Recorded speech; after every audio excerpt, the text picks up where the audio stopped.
Welcome to the Writer's Toolbox video on MLA citations. Before we begin, what is MLA and why do you need to know it? Well, MLA is a university style guide. There's other ones as well, like APA for social sciences and sciences, but MLA is used commonly with English and English literature. It helps to ensure academic honesty, but also gives a sense of authority to your work when you use sources that are well respected, that are trustworthy and reliable, and you use them to support your claims. People are more likely to believe you. You also need to know this at university level.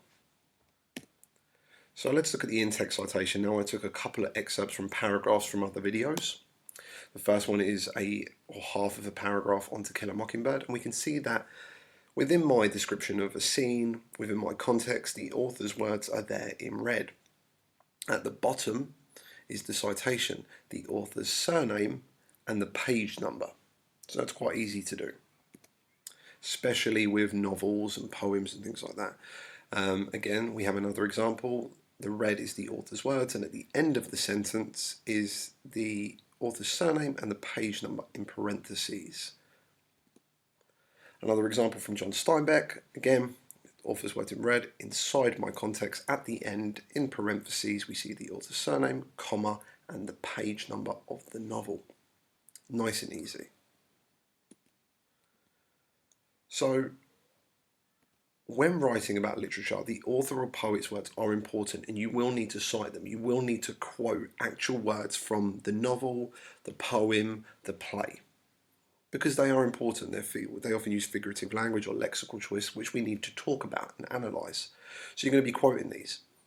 You need to embed the author's words into your description when you provide context, as other videos tell you. And at the end of the sentence, cite surname, page number. Here are a few examples. Never be mean in anything. Never be false, never be cruel. That's from Charles Dickens, David Copperfield on page 261. In a time of deceit, telling the truth is a revolutionary act. George Orwell, 1984, page 174. He was a tool of the boss without brains or backbone. Kafka, The Metamorphosis, page 5. If, however, you have introduced the name of the author in your context description, you only need to put the page number. So in the novel David Copperfield, Charles Dickens tells the audience to never be mean in anything, never be false, never be cruel. Because I've already said Charles Dickens, I only need to put the page number. According to Orwell, as he writes in 1984, in a time of deceit, telling the truth is a revolutionary act. Again, I've mentioned the author's name, George Orwell, so I only need to put the page number. And the final example, in Metamorphosis, or in The Metamorphosis, Kafka explains the worker is a tool of the boss without brains or backbone. That's from page 5. The bibliography. This comes at the end of your essay. Now, if you're only talking about one book, your teacher might not ask you to do this, but if you've got several books, you're going to want to have a bibliography page, particularly in other subjects and particularly with non-fiction things. As well, when you get to extended essays and things like that, or university, the bibliography is very important. Now, it looks something like this: the surname, the forename, the title of the book in italics, the city of publication, the publisher, and the year of publication. So George Orwell, George, surname, forename. The book, 1984, published in London by Secker and Warburg in 1949. Dickens, Charles, wrote David Copperfield. It was published in New York by the Modern Library in the year 2000. And Kafka, Franz Kafka, The Metamorphosis, published in Toronto by Bantam Books in 1981. You put these on the last page of your essay, but they need to be in alphabetical order. So D, K, O, just check that. But what about non-fiction? Well, let's say I'm looking at a newspaper article. I've got one from The Guardian here. It's got all the information I need. It's got the author and the date, and it's got the title and the publication. So an in-text citation might look something like this. As reported in 2018, Finland has overtaken Norway to become the happiest nation on earth, according to a UN report. I have actually embedded that. I've quoted that because they're not my words, so I've quoted it, and then I've put the name of the author, Patrick Collinson. That's all you have to do. If it's got an author's name, just put the author's surname. Your bibliography will give the rest of the information. The bibliography page will look like this: surname, forename, article name in quotation marks, the name of the newspaper or the journal, the date, the URL, and the access date. So for me, Collinson, Patrick, surname, forename. Finland is the happiest country in the world, says UN report. The Guardian, 2018. The website I got it from, and the date I got it.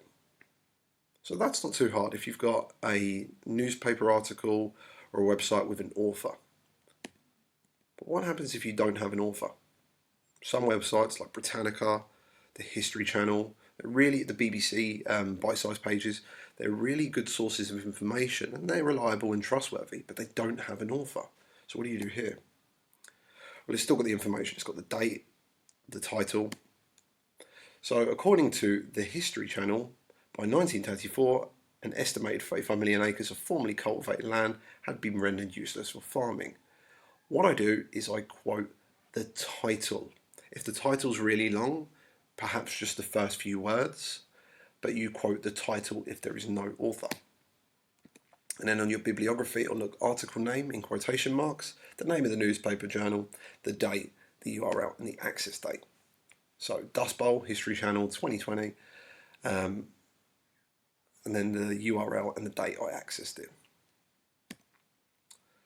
But what about if you just summarize and you don't quote the exact words or phrases? So you've read an article and you're taking keywords and little bits and the information is from the article, but it's in your words.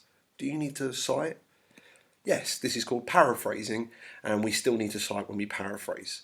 Again, as I mentioned in the beginning of the video, there's nothing wrong with, it's a really good thing to take someone else's ideas, present them in your words, but cite them still. It provides a sense of authority and reliability and trustworthiness to your work. So I've gone on this website, DK Find Out, and I'm reading about Nelson Mandela. Now, when I'm looking to paraphrase, what I might do is I might highlight just keywords, dates, names, proper nouns and important information.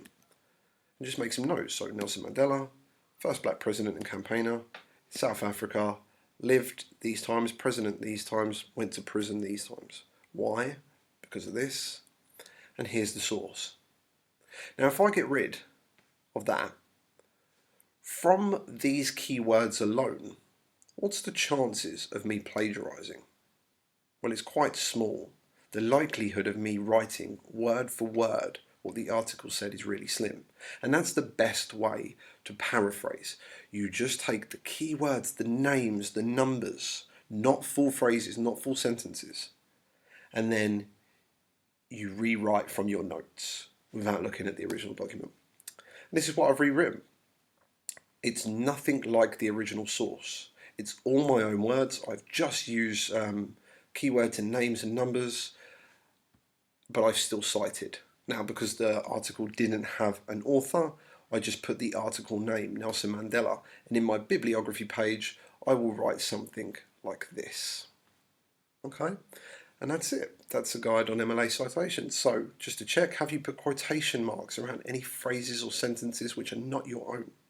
Have you correctly given credit by citing your source in the text, regardless of whether you paraphrased or quoted the original source?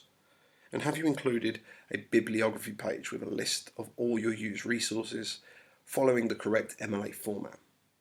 If you have any trouble, there are lots of really great websites like owl.purdue to help you have a look at the formatting. Again, thank you for watching.